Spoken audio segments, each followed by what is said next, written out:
রাধে রাধে বন্ধুরা, আজকে চলে গেছিলাম রানী রাসমণির বাড়ি। আর এটা আছে হালি শহরে। তো আমরা বিকেল বিকেল বের হয়ে পড়ে চলে গেছি রানী রাসমণির বাড়িতে। এটা কিন্তু সামনের দিকে, কিন্তু সামনের দিক থেকে ঢোকার কোনো রাস্তা নেই। তো আমরা ঢুকে যাচ্ছি। প্রথমে এর নিচতলায় আছে মায়ের মন্দির।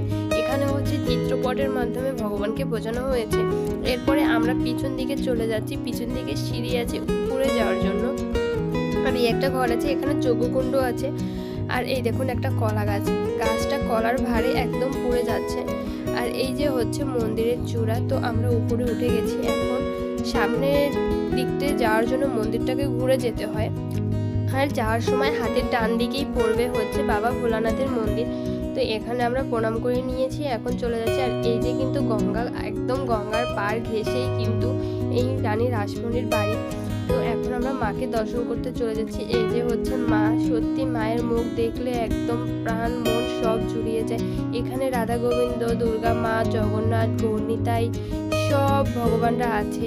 তো এখানে দর্শন করে নিচ্ছি। পাশে একটা নতুন বিল্ডিং হয়েছে, সেখানে আছে সাধক রামপ্রসাদ। তো এটাও দর্শন করে নিয়েছি। এখন আমরা চলে যাচ্ছি গঙ্গার পাড়ের দিকে। দেখুন গঙ্গার পাড়ে একদম সূর্য কিন্তু ডুবুডুবু হয়ে আছে, এখনই ডুবে যাবে।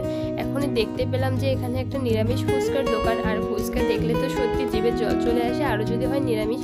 তো এখানে গিয়ে ওনাকে জিজ্ঞেস করলাম এই জায়গাটার নাম কি। উনি একটা নাম বললো। আর কিন্তু এখানকার আঞ্চলিক নাম হচ্ছে ফুচকা পাড়া, কারণ এখানে সবাই ফুচকার ব্যবসা করে, যে কারণে এর নাম হয়েছে ফুচকা পাড়া।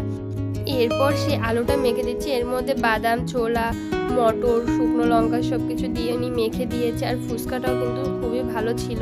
আর এই যে হচ্ছে তার নাম উত্তম বিশ্বাস। তো আমরা ফুচকা খেয়ে নিয়েছি। আর এই যে হচ্ছে আমার বাবা ফুচকা খাচ্ছে। তো এরপরে পাশে ছিল বাবা ভোলানাথের মন্দির। এখানে আমরা চলে গেছি বাবা ভোলানাথকে দর্শন করতে। এই যে আপনারাও দর্শন করে নিন। আর মায়ের মন্দির থাকলে তো ভোলানাথের মন্দির থাকবেই, এটা তো স্বাভাবিক। তো বাবাকেও দর্শন করে নিলাম মায়ের পরে। এরপরে এর পাশেই ছিল আরেকটি মন্দির। তো এই মন্দিরের মধ্যে চলে গেছি।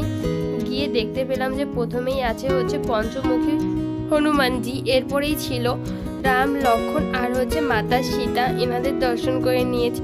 আজকের ভিডিওটি এই পর্যন্তই। টাটা। শেষ পর্যন্ত দেখার জন্য অসংখ্য ধন্যবাদ।